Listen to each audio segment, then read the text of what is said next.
எல்லாரும் அவங்கவுங்க அப்பாவை பற்றி சொன்னாங்க. கேட்டப்போ ரொம்ப சந்தோஷமாக இருந்துச்சு. ஆனால் எனக்கு எங்கள் அப்பாவை பற்றி சொல்கிறதுக்கு ஒன்றும் இல்லை. என்ன, எங்கள் அப்பா நாங்கள் பிறந்ததுலேருந்து எங்கள் கூட இருக்கிறதுக்கான சூழ்நிலை இல்லை. அவர் ஒரு தியேட்டர் ஆப்ரேட்டர். ஊராக போய் வேறு ஊரில் ஆப்ரேட்டர் வேலை பார்த்தாரு. எங்கள் அப்பா எங்களுக்கு ட்ரெஸ் வாங்கி கொடுத்ததில்லை, ஸ்கூல் ஃபீஸ் கட்டினதில்லை, வீட்டு செலவுகளுக்கு காசு கொடுத்ததில்லை, ஒரு திருவிழாவுக்கு கூட்டி போனதில்லை, ஒரு எக்ஸிபிஷனுக்கு கூட்டி போனதில்லை, ஒரு கல்யாணத்துக்கு எங்கள் கூட வந்ததில்லை, எங்களை ஸ்கூலுக்கு கூட்டி போகலை. எங்களோட எந்த விதமான சந்தோஷங்களையும் எங்கள் அப்பா கலந்துக்கல. எப்போது வருவார், தீபாவளி, பொங்கல், அப்போது நாங்கள் சில சமயம் எதிர்பார்ப்போம். சட்ட துணியெல்லாம் எடுத்துகிட்டு வருவார். நிறைய நேரம் எடுத்துகிட்டு வர முடியாது, எடுத்துகிட்டு வந்ததில்லை. ஆனால் எங்களுக்கு எங்கள் அப்பாவை பிடிக்கும். எனக்கு 2 தங்கச்சிங்க. எனக்கு எங்கள் தங்கச்சிங்களுக்கு எங்கள் அப்பாவை ரொம்ப பிடிக்கும். என்னமோ எங்கள் அப்பாவுக்கு எங்களுக்கு எல்லாமே செய்கிறதுக்கான மனசும் ஆசைகளும் இருந்தும் அவரால் செய்ய முடியாத சூழலை தான் இந்த சமூகம் அவருக்கு ஏற்படுத்தி கொடுத்துச்சு. ஏன்னா அவர் பெருசாக படிக்கிற காலங்களில் சாதாரணமாக ஜாலியாக தெரிஞ்சிட்டாரு. ஸோ வேலை தேடி போகும்போது அவருக்கு பெரிய வேலைகளில் நாட்டம் இல்லை. அதனால் சினிமாவில் போய் அந்த ஆப்ரேட்டர் வேலை அவருக்கு பிடிச்சி போச்சு. அந்த ஆப்ரேட்டர் வேலையை பார்த்தாரு. அந்த அப்போலாம் ஆப்ரேட்டர் வேலை சம்பளம் 300 இல்லை 400 அவ்வளோதான் இருக்கும். அதை வச்சு அவர் அந்த ஊரில் எங்கேயே வேலை பார்க்குறாரோ அந்த ஊரில் தங்கிட்டு அவர் சாப்பிட்றதுக்கே சரியாக இருக்கும். இதில் எங்களுக்கு அவர் எங்கேருந்து செலவழிப்பார். ஸோ செலவழிக்கிறதுக்கான வாய்ப்புகளை எல்லா அப்பாக்களும் தன் குழந்தைகளுக்கு சிறந்த ரோல் மாடலாக எல்லாமே செஞ்சு எல்லாத்தையும் பூர்த்தி பண்ணி தன் மக்கள் மிச்ச அளவுக்கு சிறந்த அப்பாவாக இருக்கிறதுக்கான வாய்ப்புகள் எல்லா அப்பாவுக்கும் கிடைக்கிறதில்ல. அந்த மாதிரி ஒரு துரதிர்ஷ்டசாலி தான் எங்கள் அப்பா. ஆனால் அவர் கெட்டவர் இல்லை. ஆனால் அவர் பிள்ளைங்களை வெறுத்தவர் இல்லை. மனைவி குழந்தைகளை ரொம்ப அன்பாக பார்ப்பார். அவரால் செய்ய முடியாது, அவ்வளோதான். ஆனால் நாங்கள் எங்கள் அப்பாவை நேசித்தோம், எங்கள் அப்பாவை எங்களை நேசித்தார். எனக்கு சிறு வயதுலாம் அவர் மேலே கோபம் இருக்கும். என்ன அப்பா நமக்கு ஒன்று கூட செய்ய மாட்டேன்றாரு, அம்மா தானே எல்லா கஷ்டமும் படுறாங்க, அம்மா தானே நமக்காக உருவாக்குனாங்க, நம்ம உருவாக்க இவ்வளோ கஷ்டப்படுறாங்க, அம்மா தானே ஊரெல்லாம் கடன் வாங்கி நம்மளை படிக்க வைக்கிறாங்க, அம்மா தான் ராப்பகலாக கஷ்டப்படுறாங்க, அம்மா தான் பெரியவங்க, அப்பா சும்மா வேஸ்ட்டு அப்படின்னு நான் நினச்சிருக்கேன் சின்ன பிள்ளையில. ஆனால் எங்கள் அப்பாவோட அந்த இயலாமையையும் அந்த வெறுமையையும் அந்த ஆசைகளை கட்டி உள்ளுக்குள்ளே வச்சுக்கிட்டு அதை காட்ட முடியாமல் அந்த தவிப்பையும் குழந்தைங்க மேலே அவரோட உண்மையான அன்பையும் நான் புரிஞ்சுக்கிறதுக்கு நான் ஒரு அப்பாவாக ஆக வேண்டியிருந்துச்சு. நான் ஒரு அப்பாவாகி என் குழந்தைங்களுக்கு நான் தேடும்போது எனக்கு இருந்த கஷ்டங்கள்லாம் எங்கள் அப்பா யாருன்றதை எனக்கு சொன்னிச்சு.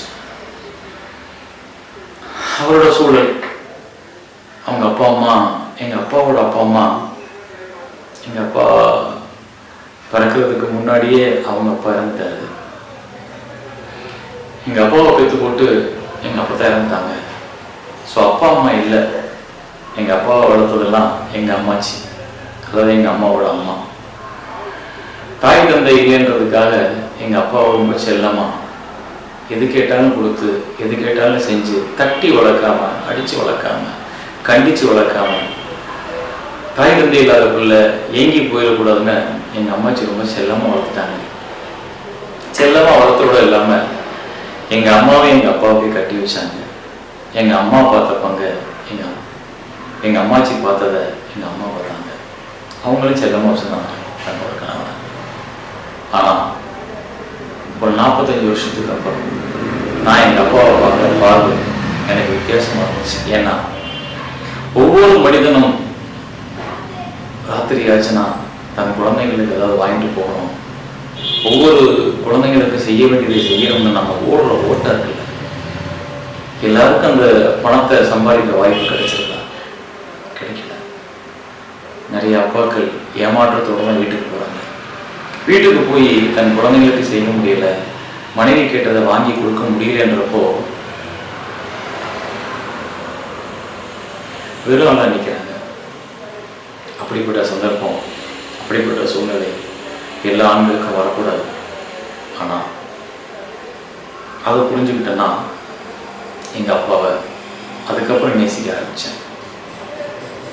எங்கள் அப்பாவோட ஈராமை என்கிட்ட காமிச்சதில்லை, எங்கள் அப்பாவோட மனசில் உள்ள பாரங்களை என்கிட்ட காமிச்சதில்லை, எங்கள் அப்பாவோட இயக்கத்தை என்கிட்ட காமிச்சதில்லை. மாறா அன்பு நிறைய காமிச்சிருக்காரு.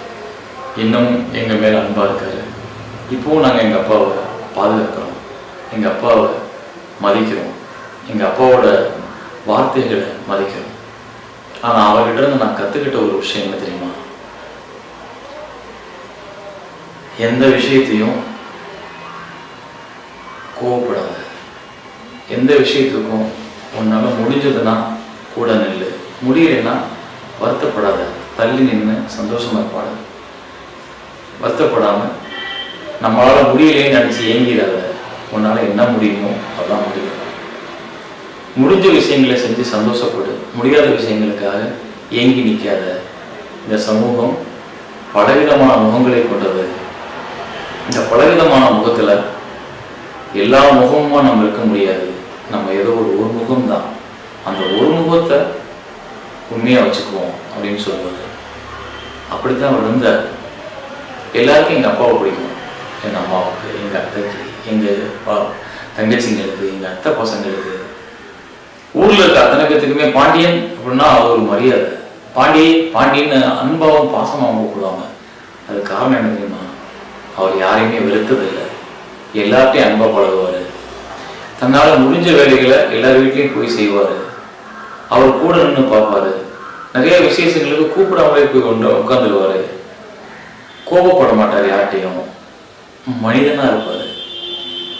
தன்கிட்ட இல்லையேன்னு கவலைப்பட்டதும் கிடையாது, தனக்கு வேணும்னு கோவப்பட்டதும் கிடையாது. ஸோ அப்படி ஒரு அப்பா என்னோட அப்பா. நான் எடுத்த தவமாயத்தவங்க வந்து வேற கதை. எல்லாரும் நினச்சிக்கிட்டாங்க எங்கள் அப்பாவோட கஷ்டப்பட்டாங்கன்னு. நான் இன்னொரு அப்பாக்களோட கதையை தான் எடுத்தேன்.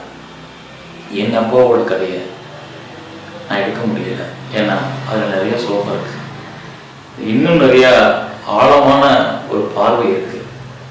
ஸோ என்னோட அப்பா மாதிரி உங்களோட அப்பா, உங்கள் யாரோட அப்பாவோ அப்படி இருக்கலாம்.